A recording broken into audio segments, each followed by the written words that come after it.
Hello, welcome to this channel where we'll help you understand how the concept of Satan has been revealed slowly to humanity progressively. The concept of Satan, or the devil, evolved over thousands of years across theology, literature, and art, shifting from a legal prosecutor in early Jewish texts to the ultimate embodiment of cosmic evil. Let's first understand where the modern-day visual of a red creature with horns came from.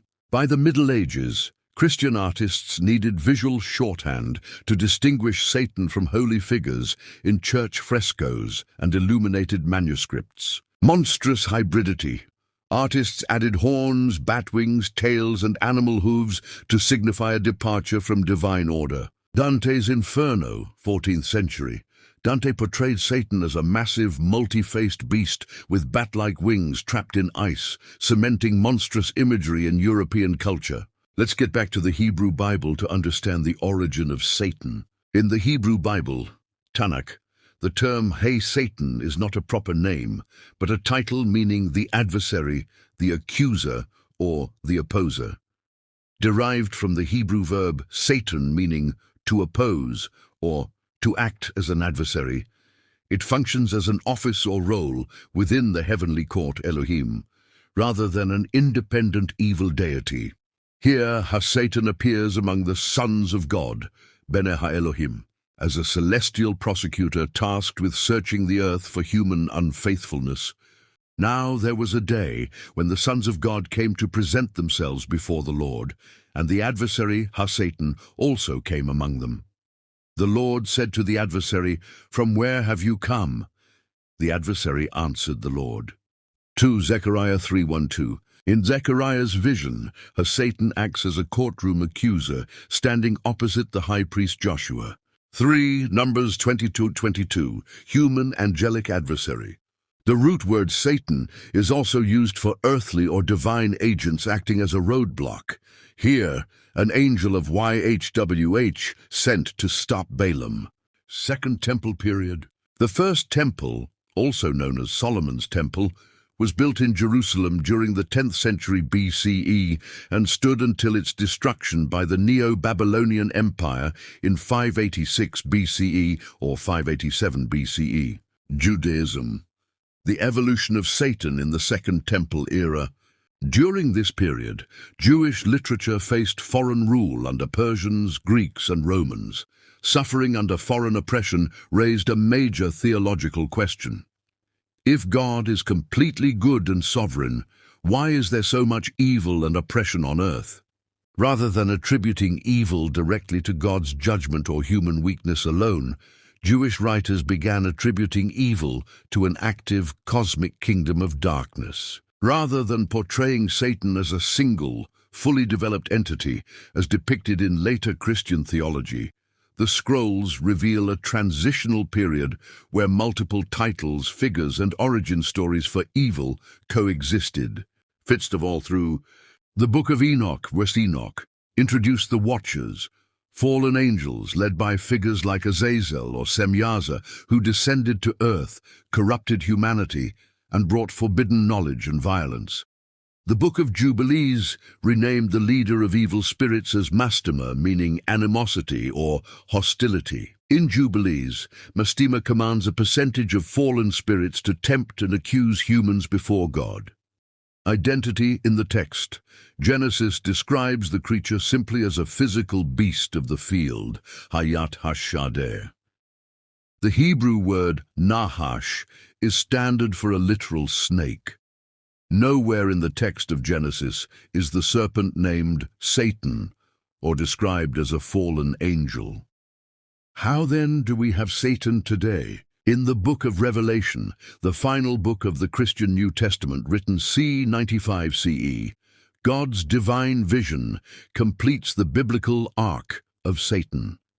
The text explicitly links the creature from Genesis 3, the prosecutor from Job, and the fallen antagonist of Second Temple Jewish thought into one unified cosmic enemy and reveals God's absolute victory over him. The explicit identification, Revelation 12:9, Revelation brings together every major historical title given to Satan across Jewish and Christian tradition.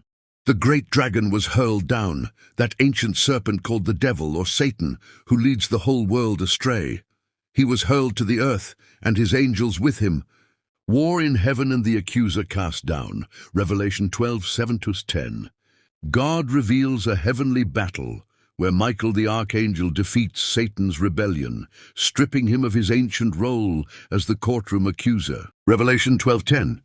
For the accuser of our brothers and sisters, who accuses them before our God day and night, has been hurled down.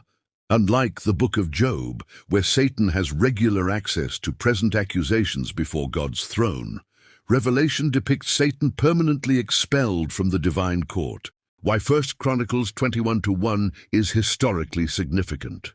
1. Absence of the definite article, ha. In Job 1:2 and Zechariah 3, the Hebrew text consistently uses ha-shatan, ha-Satan, the adversary, denoting a functional office or role. In 1 Chronicles 21:1, the prefix he is dropped for the first time, leaving just shaitan, Satan. In Hebrew grammar, dropping the definite article before a singular title often signals a shift into a proper personal name, similar to how the president. Modern Jewish thought maintains that God is the sole ultimate power in the universe, rejecting any form of cosmic dualism. Primary Jewish beliefs on Satan today: an agent of God, not a rebel. In modern Judaism, angels, including the accuser, have no free will. Satan functions strictly as a servant in the heavenly court, fulfilling God's tasks, much like a prosecuting attorney, testing human integrity. Personification of internal struggle. The predominant view across Jewish communities today connects Satan with the Yetzer Hara, the human internal impulse towards selfishness or destructive behavior. Rather than fighting an external demon, a person's daily spiritual work is overcoming their own inclination to make poor choices. Rejection of a ruler of hell. Judaism does not teach that Satan rules over a realm of eternal torment. Concepts of the afterlife focus on spiritual refinement, Gehinnom, or the world to come, Olam Haba, directly under divine care.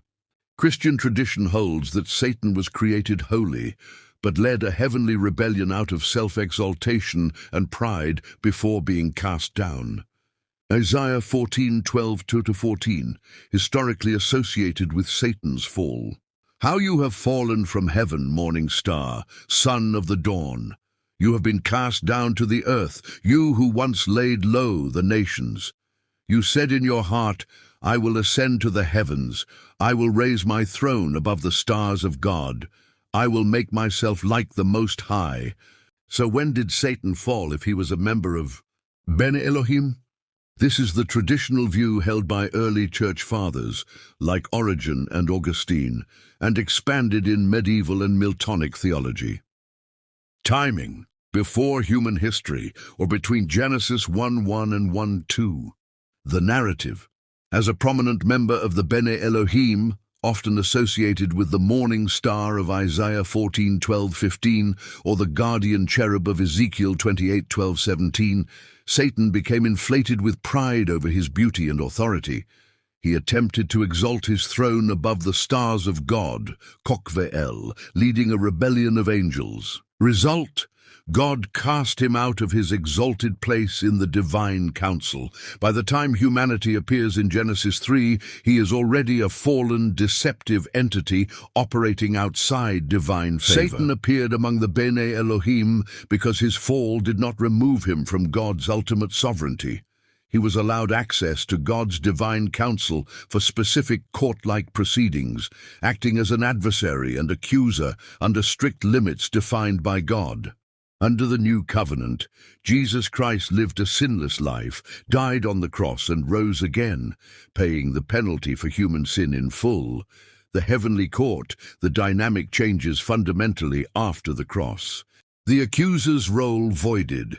Satan may still try to throw accusations at a believer's conscience, but before God's throne, those accusations have no legal standing. Christ as advocate. Instead of Satan prosecuting, 1 John 2:1 states, "If anybody does sin, we have an advocate with the Father, Jesus Christ, the righteous one." If you've enjoyed this content, hit subscribe button, like and comment. Which other question do you have? We will answer you.